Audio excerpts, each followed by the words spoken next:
Bonsoir à tous, citoyens du monde.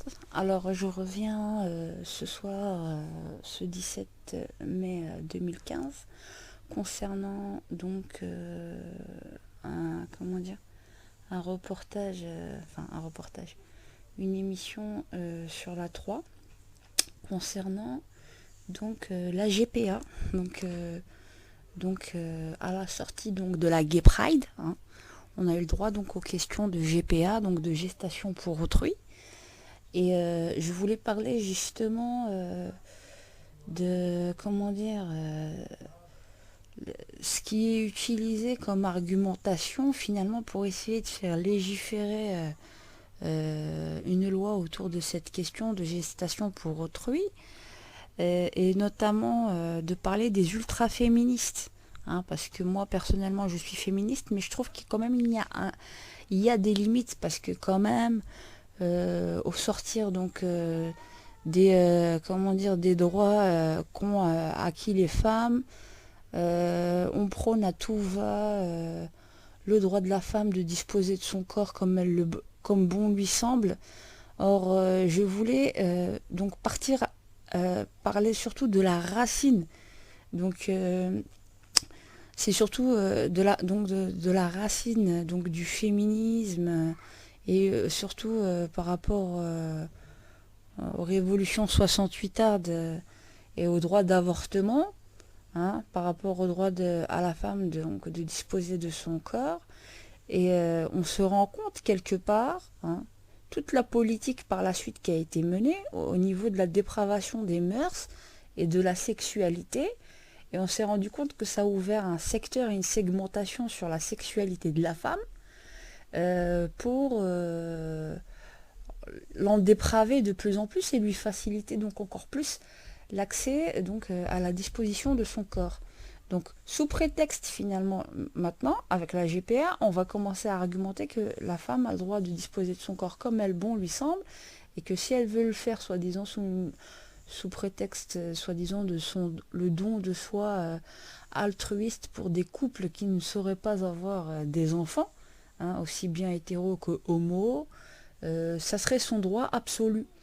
Et il faut faire vraiment attention à ça, parce que moi je ne suis pas pour l'avortement, hein, quand bien même je vous dis je suis féministe, mais il y a des limites. Et le problème c'est que on a simulé, on a fait croire à la femme qu'elle pouvait disposer de son corps comme elle le voulait, mais comme ceux qui téléguident le marché, je veux dire, de la sexualité, voilà, donc le veulent quelque part. Donc c'est devenu plus un business, et en faisant croire à la femme elle-même qu'elle était vraiment très libre de disposer de son corps comme elle le voulait. Donc, pour revenir sur la GPA en tant que telle, je voulais parler de cette exploitation finalement qu'on fait de la femme, et encore plus des questions concernant l'enfant qui serait à venir. Donc on ne respecte pas du tout dès lors. On ne respecte pas du tout dès lors l'enfant, le bébé, l'embryon en tant que tel. Et sous prétexte, on a donc d'essayer d'éviter toutes les dérives par rapport à un marché au noir. Oui, sous prétexte donc de dire que l'enfant serait forcément conçu dans un cadre illégal, et toute la peur qu'on essaye de susciter sur le fait qu'il faut absolument donc un cadre légal pour pouvoir le faire. On est toujours dans une logique et dans une politique de je veux quelque chose, j'ai une frustration, je veux quelque chose, il faut que je puisse l'avoir. Voilà.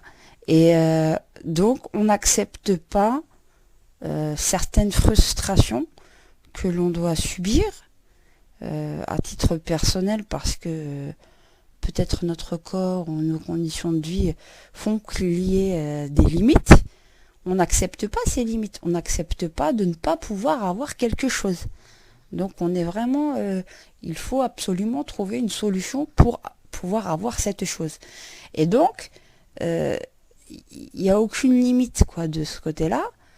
Et on essaye de créer un marché justement en faisant donc un cadre, hein, qui dirait que oui, il faudrait le faire, ouvrir cette possibilité pour éviter toutes les dérives. Alors que si on devait vraiment légiférer, la seule législation la plus adéquate, il me semble, et la plus préservatrice, hein, de la dignité humaine, hein, quand même, de la dignité humaine, de la dignité de l'enfant et de la dignité de la femme qui se respecte. J'ai dit bien qui se respecte, hein, et qui ne fait pas. Il n'y a aucune femme au monde, quand même, il me semble, assez bête pour pouvoir donner son ventre. Hein. Déjà qu'on a déjà assez d'autres problèmes, hein, comme ça à gérer, pouvoir donner son ventre, si ce n'est dans un cadre de compensation financière. Donc finalement, ça devient du business. Et on est en train de lui dire, prête ton ventre s'il te plaît, hein, tu auras quelque chose en contrepartie. Et nous, on regarde comment on fait de la peine. Hein, on ne peut malheureusement pas... on vient taper à sa porte. Et elle devrait, essayer de répondre à cet appel altruiste au secours. On a besoin de la femme pour venir nous aider. Donc il y a un sérieux souci. Et je me dis, la question que je soulève, c'est n'y a-t-il pas assez d'orphelins, hein, assez d'orphelins sur Terre, hein, victimes des guerres dont les parents ont été décimés pour venir faire un caprice, hein, et demander à des femmes d'être des mères porteuses. Franchement, c'est inadmissible. Hein. C'est inadmissible.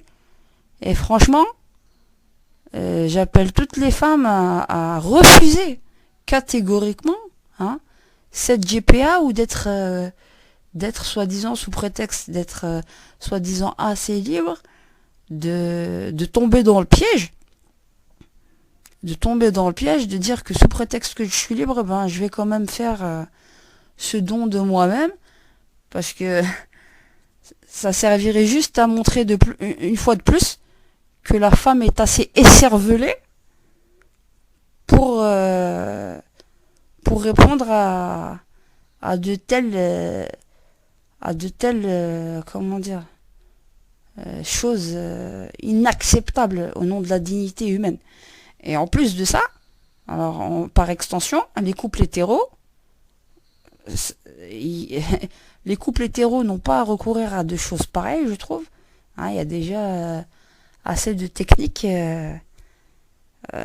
comme cela pour essayer d'avoir un enfant. Et si malgré tout ils n'arrivent pas à avoir un enfant, bah, qu'ils se résignent ou qu'ils adoptent. Et les homos, en tant que tels, comme je disais, je vous dis, il n'y a plus de limite. Le bébé, l'enfant a besoin d'un repère de parentalité homme et femme, qu'on le veuille ou non. Tous les psychologues et tous les grands spécialistes du développement humain, corporel et du développement de l'enfant pourront vous le dire que l'enfant a besoin d'un repère paternel et maternel. Donc je vous dis, déjà comme je disais, le mariage en tant que tel d'homosexuel, ça rime à rien, sémantiquement parlant. De l'appeler peut-être union libre ou avec une autre sémantique serait déjà plus adéquate que de dire mariage. Parce que quand on dit mariage, on dit filiation. Voilà. Donc à méditer, hein, et si on devait faire quelque chose, ça serait certainement interdire la GPA, hein, en Belgique, et arrêter de faire peur aux gens en disant de toute façon ils iront la chercher à l'extérieur. C'est interdire la GPA en Belgique et faire en sorte de fermer les frontières de la Belgique à ce niveau-là. Voilà, de manière justement à ce qu'il n'y ait pas d'appel d'air pour aller chercher des enfants à l'étranger. Hein, et de faire tout un tracé justement des personnes susceptibles d'y recourir ou de faire appel à ce genre de programme d'exploitation de la femme. Voilà.